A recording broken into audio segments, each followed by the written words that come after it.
নমস্কার বন্ধুরা, ছাদে পেঁপে গাছ অবশ্যই রাখবেন।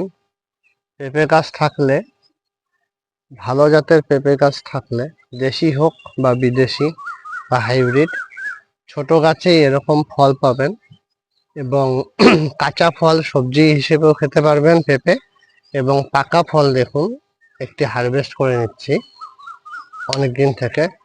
এই দেখুন, গাছ পাকা পেঁপে, সুন্দর, ছোট হোক তাও ভালো।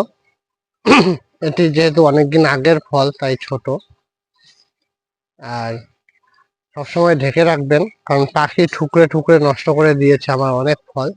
এখানে এখানে অনেক ফল ছিল, তারপরে আমি দেখলাম যে না, পাখির অত্যাচারে পেঁপে নষ্ট করে দিচ্ছে। এখন এই পেঁপেটার সাইজ খুব ভালো হয়েছে। এটির ওজন 200-250 গ্রাম হবে, এটির ওজন আধা কেজি হবে।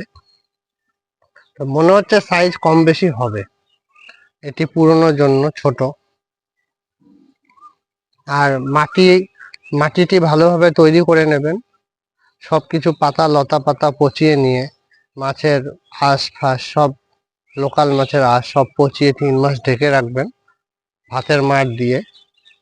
ডিমের খোসার গুঁড়ো যদি থাকে ডিমের খোসা দিয়ে দেবেন, লোকাল হাঁস মুরগির।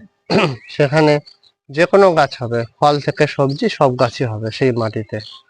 মাটিটাই ঝুরঝুরো হয়ে যাবে, খুব সুন্দর। একটু সর্ষার খোলও দিয়ে দিতে পারেন।